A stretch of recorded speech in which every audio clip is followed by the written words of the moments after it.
বছরের বেশিরভাগ সময় মৌসুমী দ্বীপে লেগে থাকে পর্যটকদের ভিড়। এবার সেই মৌসুমী দ্বীপেই ভাঙন।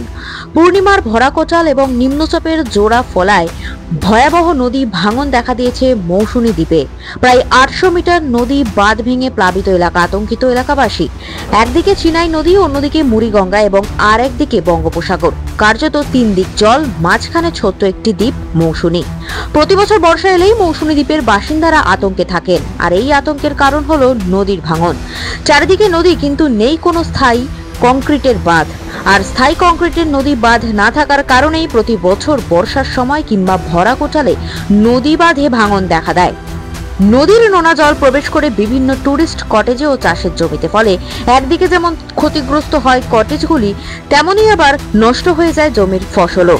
আর এই বছর ঘটনার ব্যতিক্রম নেই। স্থানীয়দের আতঙ্ক, পাশাপাশি আশঙ্কা, অবিলম্বে নদী বাঁধ মেরামত করা না হলে গোটা মৌসুমী দ্বীপই নদীগর্ভে তলিয়ে যেতে পারে। পাশাপাশি স্থানীয়দের মতে এই নদী ভাঙন রুখতে স্থায়ী কংক্রিটের বাঁধই একমাত্র সমাধান।